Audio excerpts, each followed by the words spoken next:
আটা দিয়ে যে এত সুন্দর নান তৈরি করা যায় না দেখলে বুঝবেন না। আর তাও কিন্তু আমি পানি দিয়ে এই নানটা তৈরি করব, পানির ভাপেই এই নানটা তৈরি করব। একদম সফট নরম তুলতুলে, আর এটা কিন্তু সারা দিন ধরে এভাবে সফট থাকবে। আর এটা খাওয়ার জন্য অন্য কোনো কিছু লাগবে না। এটার ভিতরে যেহেতু আলুর পুরটা ভরা থাকবে, খেতে এমনিতেই অনেক টেস্টি হয়েছিল। তো এই রেসিপিটাই শেয়ার করব, আশা করি ভিডিওটা ভালো লাগবে। ভালো লাগলে অবশ্যই ভিডিওতে একটা লাইক করে দেওয়ার অনুরোধ রইল। প্রথমে এখানে নিয়ে নেব 2 কাপ পরিমাণ আটা, স্বাদ মতো এখানে 1 টেবিল চামচের মতো দিয়ে দিলাম চিনি। আর আপনারা চাইলে গুঁড়ো চিনিটা ব্যবহার করতে পারেন। স্বাদ মতো লবণ, 2 চা চামচ দিয়ে দিলাম ইস্ট, তারপরে 3 চা চামচ দিয়ে দিলাম গুঁড়া দুধ। এটা দিয়ে ভালোভাবে মিশিয়ে নিচ্ছি। তারপরে কুসুম গরম পানি দিয়ে আমি একটা সফট ডো তৈরি করব। তো ডোটা একটু সফট করেই তৈরি করতে হবে, আবার একদমই স্টিকি তৈরি করা যাবে না। একটু সফট করে আমি ডোটা তৈরি করে ঢাকনা দিয়ে ঢেকে 1 ঘন্টার মতো রেস্টে রেখে দিব।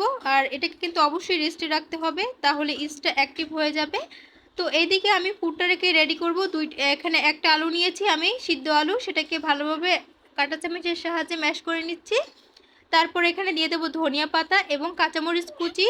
আর দিয়ে দিলাম 1 চা চামচ ভাজা মরিচের গুঁড়া, এটা শুকনা মরিচের গুঁড়া, আপনারা চাইলে এখানে চিলি ফ্লেক্স ব্যবহার করতে পারেন। তারপরে স্বাদ মতো দিয়ে দিলাম লবণ। এটা দিয়ে নেড়েচেড়ে মিশিয়ে নিচ্ছি।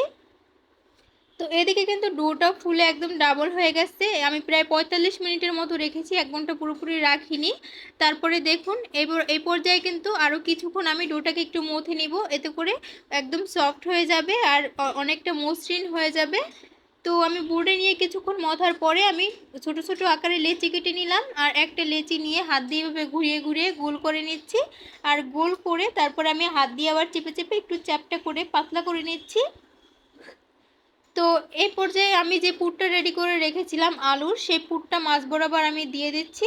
আর কিছুটা পুর দিয়ে তারপরে এইভাবে করে আমি হাতের মধ্যে নিয়ে চারদিক থেকে এভাবে করে লাগিয়ে দিলাম। আর অবশ্যই একটু ভালোভাবে চেপে চেপে লাগিয়ে দিতে হবে। তো এভাবে করে চেপে চেপে লাগিয়ে আমি এটাকে এখন বেলে নিব। আর বেলার সময় অল্প একটু মানে সামান্য পরিমাণে আটা ছিটিয়ে নেবেন, তাহলে বেলতে সুবিধা হবে।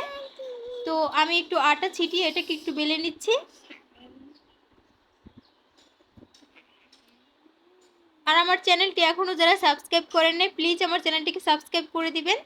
তারপরে হালকা হাতে একটু বেলে নিয়ে তারপর আমি এখানে একটু সুন্দর বাড়ানোর জন্য, আবার এটা কিন্তু দিলে খেতে অনেক বেশি টেস্টিও হয়, তো এটা থাকলে অবশ্যই দেওয়ার চেষ্টা করবেন। এখানে আমি দিয়ে দিলাম কালো জিরা এবং সাদা তিল আর কিছু ধনিয়া পাতা, এগুলো দিয়ে আবারও একটু বেলে নিচ্ছি। আর বেলে নিলে কিন্তু এটা নানের সাথে কিন্তু একদম লেগে যাবে।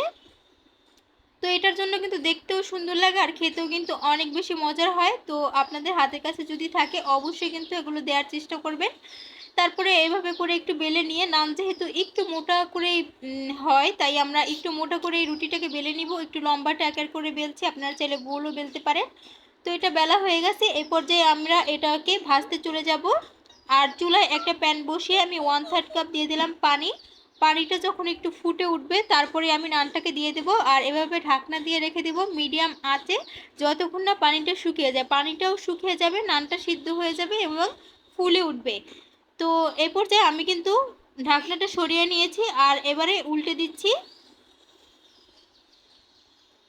এটা কিন্তু না উল্টালে এমনিতেও খাওয়া যাবে, কারণ এখন কিন্তু এমনিতে এটা সিদ্ধ হয়ে গেছে। তারপর আমি একটু উল্টে দিলাম আর সামান্য পরিমাণে একটু তেল ব্রাশ করে দিয়েছিলাম। আপনারা চাইলে এটা বাটার অথবা ঘিও ব্রাশ করে দিতে পারেন। তো এই যে দেখুন, মাশাআল্লাহ দেখতেও অনেক বেশি সুন্দর আর খেতে কিন্তু অনেক বেশি মজার হয়েছিল।